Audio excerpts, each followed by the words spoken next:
so now we're going to go into the next step, which is foundation. So I'm going to teach you how to apply your foundation to get the most out of your foundation, and again, how we're talking about giving that nice, really fresh glow to the skin as well. Okay.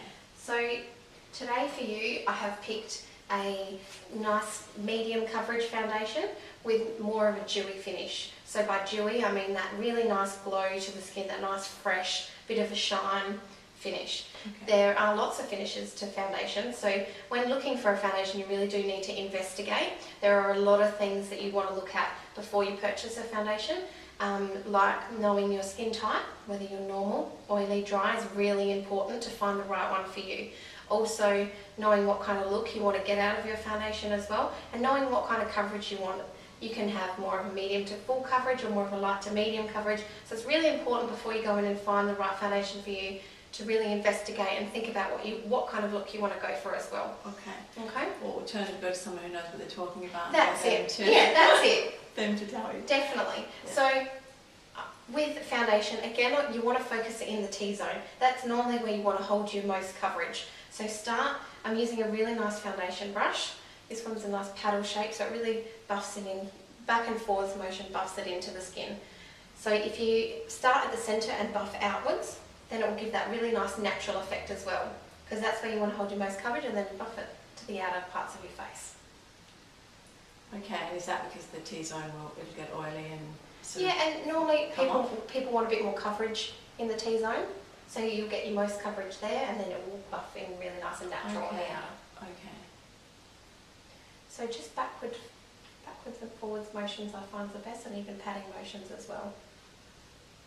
But this Studio Sculpt foundation is beautiful. And this is it's a dewy one, like you said. Yes. Yeah? Yes. So it won't look so shiny at the end of the night, it'll just give that nice... Yeah, it will just give a really nice natural glow. And we are going to powder on top as well, so you got to remember that. It's going to blot. That's going to blot a lot of the oils as well. But this is beautiful for a normal to dry skin tone, definitely. And especially if you are dry, you probably don't want to go more towards your matte foundations. Just, yeah. And I know that when we've been doing the videos before, the makeup has lasted ages making it. Yes, definitely. Yeah. Like hours, I've never had to touch it up again. Yeah. And that's the great thing about getting a professional makeup brand as well. I think the quality and the pigment of everything is fantastic. Yeah.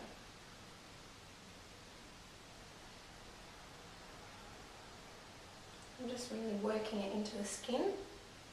It's different. I mean, I think a lot of women just use their fingers, and you just can't get that nice coverage. Yeah, that's it. I don't think you can buff it in as evenly over the skin. And also, as well, you think about if you're just kind of smearing it over with your hands, or you're really buffing it in with a brush. Also, a brush saves a lot of product as well. You don't use as much product as what you would with your fingers. And I just think it's a lot less messy, a lot more hygienic, especially if you're prone to, spots or yeah, definitely. Yeah. And do you take it onto the neck, or you just do the jawline? Or? Yeah, so you always want to look at a colour that's right for you, and definitely taking it a tiny bit down underneath the jawline, just depending on how much coverage you need as well, and what kind of colour you want to vary as much as you can match into the colour. Then you won't have to take it down as far. Okay, sure, yeah. But definitely a little bit under the jawline. Just make sure you don't have any lines. A lot of women always find, someone told me I had a line. A demarcation line through the jaw and the chin. That's it. I think for a lot of women too, they have a set way of doing their makeup, and they just do it like that forever, and then all of a sudden, by just having an experience of working with a professional, you just get little tricks that you just didn't. That's it, definitely. And makeup is technology advancing as well, so. Definitely. Yeah. And so just taking that extra time, like your skin, if your skin looks beautiful, you don't need to wear as much, you don't need to go to as much effort with your other makeup as well, because you'll have that beautiful base. I think the base is the most important. Yeah. And of course we do the base. Yes. Where we get the skin looking really good. That's it. So it all goes together. Yeah. Get that nice look. And particularly for a very special occasion, to have to know that your makeup looks good, just makes you feel so much more confident. That's it, definitely. Yeah, it's nothing better to think about. Yeah. Your confidence. So from here, what we can do, you've got to think about as well, you don't need to go full coverage all over just because you want a little bit more coverage under the eye or around the nose or something like that. So you can think about what you want your skin to look like, have a nice fresh finish all over. Then what you can use is concealers under the eye area and underneath spots to give you that full coverage where you need it. Okay. So today I'm going to be using a Studio Finish concealer on you. This one's a MAC product, a very, very nice medium to full coverage, but again sticking with that not so matte under the eye. It's a little bit more of a dewy finish. Again, using a brush, just really warming up the product. This is when you see the Hollywood movie stars and they've got that nice white underneath their eyes. Definitely. And you can always go a little bit lighter. You don't want to go too much lighter under the eye. I find if you go too light, then it enhances any dark circles. The best thing to cover dark circles is to actually go your skin tone or a little bit darker. That will counteract the darkness better. Okay, so rather than going light. Yeah, rather than going too light, sometimes it can become a little bit ashy. So you use your foundation, is that what you're saying? Use the foundation and then use your concealer on top, like getting the right concealer. Okay, the right colour concealer. The right colour concealer. Okay. I think is really important as well. And just really working under the eyes. Even get your fingers and really warm up the product. You can really push it into the skin.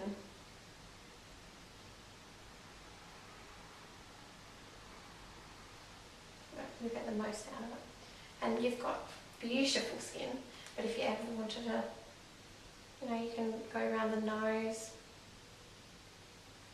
and any other little imperfections around the chin area. Now what I'm going to do is I'm going to now leave powder till last. Now you're probably all thinking, why wouldn't you powder now? But I'll tell you why. If you do your powder later, from now I'm going to go into the eye makeup and then I'm going to do the powder after. So if have you ever done your makeup before and you've powdered and you're doing your eye makeup and you get fallout in your face? Yeah. And then cleaning it up is a nightmare. Definitely a trick of the trade is to do your foundation, go into your eye makeup, and then what you can do is you can clean up, you can do a little bit more concealer if you need to, really easily because you haven't powdered. The minute you powder, it sets everything. And then you can come back with your powder and set everything, and then go into your cheeks, etc. Oh. So that's a really good trick. Took me a long time to learn that one. Okay, good. So we're done now with the makeup and the concealer. Yep. With the foundation and the concealer. Yep. So from here we're going to go into eye makeup. Good.